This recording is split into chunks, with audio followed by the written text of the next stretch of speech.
let's go ahead and do some Q&A. I'll moderate for you, so just raise your hand if you have a question. And let's start with undergraduates. Avery? I was wondering, you talked about science, and you said that science is a discipline in which people were looking for answers in philosophy. And I was wondering if science is still a discipline in which people are looking right there. Sorry, I didn't hear you very clearly. I'll restate them, Richard. It's probably an accent problem. Okay. You talked about earlier, you talked about how science was the discipline to which people in philosophy were looking for answers. People in the wider world were looking. Everybody outside the narrow philosophical clique in Oxford in the 1950s were beginning to think as they do now. If you want an answer to a question, ask the relevant scientist. Yeah. So my question was, I think that you answered it, is that where people are still looking, or? Yes. Well, that's my guess. I mean, your guess is a guess, or you're as well equipped as I am to know how the world is thinking. But I think that's how the world is thinking. Any other undergrads? Yes, go ahead. So I have a qualm with you on your mental events argument. So I think there are two facets to it. First, using an inference to the best explanation, wouldn't it be more probable that if a mind was split into two people or put in two bodies, wouldn't it be more probable, since we know that the personality continues to exist, that it would exist in both bodies rather than any of your other explanations? And further, isn't it possible that animals beyond those of higher beings, such as ants perhaps, would have a similar process where they might too have mental events? Okay, this raises an argument that may not be familiar to everyone here, right. But I could put it. And I certainly invite you to stick around after and follow up with a more I think detailed I can answer. explain very Yeah, quickly. but we do need to. Yeah. Probably not in the time frame that he needs, but go ahead and give it a shot. Yeah. We've got, our brain consists of two hemispheres, a left and a right hemisphere, and the brainstem. I ask the question, suppose the scientists of the future, but I mean the science are getting near to this point, can take out our whole brain out of our skull and divide it into two. The hemispheres to some extent duplicate each other, that's to say they do similar function from each other, so the information which determines to some extent our personality is to a considerable extent contained in both hemispheres. Now suppose they take that out and put one hemisphere in one, take your brain out of your skull and give you half of mine, and take your brain out of your skull, give you half of mine.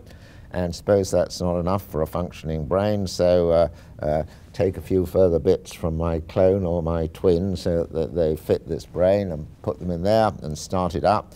Presumably there will be two conscious beings, and presumably they will both have the somewhat similar attitude to life and somewhat similar claims about the past. But they can't both be me, because if something's me and having thoughts, I will be aware of those thoughts. And this one will not be aware of those thoughts, or that one will not be aware of those thoughts, so they can't both be me. Why do I deploy this? Well, the point is to show that we can know absolutely everything about what's happening to a brain, and absolutely everything about what thoughts and feelings individuals who have such a brain are thinking, and yet not know what has happened to me, not know who is that person, which shows that being that person, shows, I think, being that person is not a matter of having this brain or having this personality. It's something further and beyond that, to which we give the name soul. You couldn't describe what's happened in this experiment, which will certainly be done one day, alas. You couldn't describe what will happen unless you think there's more to me than my body. That's the point of it. Now, your question was, couldn't this be the case with animals? Well, I think it would be the case with any animal who was conscious, and I don't know nobody knows just how far down the level of evolution consciousness occurs. I mean, we all think dogs and cats are conscious, rightly so. Are fish conscious? Probably. Are ants conscious? I'm inclined to think no. Reason for thinking that is they have a quite different brain structure from us and consciousness. Any rate, wherever there's conscious beings, the same argument would apply. Now you had first, I've answered the second part of your question, there was a first part. So I argued that we can clearly know that we can't say which one of the two of us have survived, have you survived in. So we can't know that, so that dismisses the argument that it could be either of us. And we know that your memories continue to live on. And so it can't be, you couldn't have died in that process, so it can't be neither of us. And so, my question was, through that inference, the best explanation, wouldn't it stand to reason that both, it seems to me at least that the argument that both continue to hold on to your original soul is stronger. Well, they can't both be me, and if what the argument is designed to show is that there must be a further part which makes me me, and that further part may go that way or it may go that way. So he's got a foundational view that nothing is me if I can't have access to its thoughts. And so it just follows from that they can't both be you. Now, in my book, The Problem of Animal Pain, I actually argue for they're both me view. But the difference would be to this more fundamental issue. Adam? Thank you for being here, Dr. Swinburne. I'm wondering if you could enlarge on the story that you started to tell about what went wrong in 1800. Well, well, I'll give you a quick answer. You don't have to give the whole 200 years. No. A major influence was Kant, and you will find on the continent of Europe, it's declining, but if you go to France and produce these arguments, they look puzzled and they say, look, Kant settled all that. Kant showed that there couldn't be any natural theology, any argument for the existence of God. And Kant's discussion in the Critique of Pure Reason, he argues that there cannot be any arguments of any cogency for the existence of God. Now, I think most philosophers in the English-speaking world think these are not very strong arguments, and the fact that there are fallacies in them at every stage, in my view. But that was not a common view on the continent of Europe after 1800. Now, it's not just Kant who is responsible, of course. Another influence, more prominent in England and no doubt in America, was Hume. And Hume also said there couldn't be a good argument, or that there weren't any good arguments. And he didn't have nearly as strong a view as Kant on this possibility, but between them they clouded the philosophical world. And then Darwin came along with his theory of evolution by natural selection, which seemed to suggest that God couldn't have made human beings because human beings were made by this process from the Big Bang. But of course, the question is, God didn't make us directly, but then wouldn't he be a greater God if instead of making machines, he made a machine-making machine, and so he didn't need to make particular machines? So, I mean, there's no real force in Darwin's argument, but still, a lot of people thought there were, and these three factors were very influential, as well as, I should say, of course, people believed that the book of Genesis should be taken very literally. If you take it literally, then once you take a lot of other figures in the Old Testament pretty literally, you get the result that the Earth came into existence in approximately 4000 BC. But then, of course, science revealed it didn't. Now, I have reason to believe that a lot of the Christian fathers who talked about how you should interpret the Old Testament said that you should interpret it in the light of other things you knew about God. Augustine said this very clearly, and because there were parts of the Old Testament which not merely didn't fit us, but didn't fit the current Greek thinking about the nature of the world. And on some particular issue, I mean, you know, the Old Testament pictures the world as flat, or some of it does, and the Greeks pictured it as spherical. But on one of these issues, Augustine said, okay, Greek science seemed to see this, and it doesn't look as that fits very well with the Old Testament, and if it should be shown that Greek science had got this right, then we would need to suppose that God was talking to us metaphorically when he inspired the book of Genesis. Now, a lot of people, when the 19th century came along, read Scripture in a more literal way than it had ever been read before. And therefore there was this big clash. So all between all these facts were at work. Very nice. So we have time for at least 2 more questions. Allie? So you mentioned that studying Christian morals is sort of the next frontier in philosophy of religion. And I'm wondering if you think that what the sort of unique aspects of Christian morals are that separate them from secular morals is the deliverance of revelation or something like that. Why do you think that that's in the purview of philosophy of religion? Well, there are 2 separate questions here, really, or rather I'm going to give you a 2-part answer. Firstly, it is an issue about, I mean, Christian religion says God has revealed these things. Okay, I'm happy with that, but the issue is, how are we to know that he has revealed these things? And this becomes a philosophical question of what is the grounds for supposing that a revelation has occurred. And inevitably that is going to depend, the answer to it is going to depend on what you think has been revealed, and that will depend on how you interpret the text. So it's a further question, why should we suppose that the text ought to be interpreted in this way? All of this raises arguments about how we can know that this is what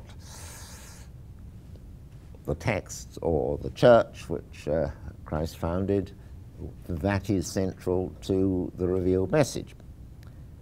And then, but one criterion for whether it's central to the revealed message can't simply be on the basis of those kinds of considerations, but also, is it the sort of thing that a good God would have told us? Would a good God have forbidden suicide? Would a good God have forbidden abortion? Would a good God have forbidden homosexual acts? And that's an immediate philosophical question. Is it compatible with the goodness of God that he should want us to do this rather than that? And once again, there's a straight moral issue there. Blake? Yes, so I have an epistemological question. So say you're a Christian and you're inquiring into some issue, just for the sake of convenience, let's talk about God's foreknowledge. And it seems very traditionally held, maybe not dogmatically, but certainly near and dear to the Christian tradition that God foreknows future actions. But then as you do the metaphysics, certain controversial views in time or in causation, things like this, you can't reconcile God's foreknowledge of free human actions. Yeah. What do you do? I know what you've done, but what advice do you give there? Do you say, well, I shouldn't expect necessarily to be able to reconcile these things? Maybe I'm not creative enough to know the answer. Not that there isn't an answer, but just that we need more time to figure it out. And do you hold on to that traditional Christian doctrine, or do you get rid of the Christian doctrine and say these metaphysical theses are strong enough that they should lead me to revise my Christian view? Well, as in all matters, if there are a lot of arguments on one side and a lot of arguments on the other, you should yield to the strongest ones, whatever they are. But filling that out a little more generally, there is no incompatibility between believing that there is a God and believing that it's a necessary truth that no one can foresee the future. It wouldn't then be a limitation on God that he couldn't foresee the future, because no one has supposed that a God who is omnipotent could be expected to make me exist and not exist at the same time. I mean, clearly you have to, when you say God is omnipotent, you have to spell out just what that means in terms of him only being able to do what's logically possible. And similarly with omniscience, I think, though this was well recognized for omnipotence long ago and it's not recognized really for omniscience. But it would seem by parallel argument that it ought to be recognized for omniscience. That is to say that omniscience can't be construed as knowledge of everything, but only of what's logically possible to know. So if all you're doing is believing in a God, there doesn't seem to be any problem. Why the problem tends to arise, as you described it, is because the Christian tradition has normally supposed that a God does know our future free actions, or rather, to be a little more sophisticated, that God is outside time and timelessly knows our future free actions. Now, the question then is this an item of revelation which is central to the Christian tradition, such that if we give it up, we give up Christianity, or is it something peripheral that's rather attached and not important to the message? Well, as regards the timelessness of God, that has never been an item of doctrine in any, certainly not in Catholic or Orthodox or some Protestant traditions. As regards God's foreknowledge, or possibly more accurately, timeless omniscience, that too has never been an item until, for the Catholic tradition, the First Vatican Council in 1870 did say that God foreknows our future free actions. It always puzzled me why it said that, because that was not what it was trying, its main business was, as it were. But anyway, it did say that. But on the other hand, it did not pronounce any anathemas, that is, defining as heretical the contrary view. It pronounced anathemas against all sorts of views, but it didn't pronounce anathema against that. So it would be a doubtful matter whether even the Catholic tradition has adopted that as a central item of its views.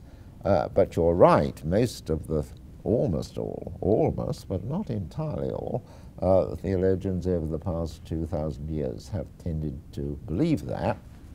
But there are exceptions, actually, interesting exceptions, and I don't think Jerome believed that, for example, one of the very influential doctors of the Church. But as regards Scripture, if you just look at, there are quite a lot of passages there that clearly imply that he doesn't know the future. Well, just to mention one, the book of Jonah. Jonah, you will remember, was told to preach to Nineveh, in 60 days you will be destroyed. So he did. But people repented, and therefore God didn't destroy them. And Jonah was very knocked about this. And God said to him, look, isn't it better that it wasn't necessary? Now, Jonah was told by God to preach that this is going to happen. And he did, and God wouldn't have said that if he really thought it wasn't going to happen. So here seems to be a clear case where God didn't know what was going to happen in the future, because he didn't know how people would exercise their free will. And there are various other passages there, but the subsequent Christian tradition has generally said these passages should be not interpreted literally. But at any rate, my view is this is not central to the Christian position. Okay, and with that, our time concludes. I thank you all for coming, and I thank you, Richard, for entertaining the questions.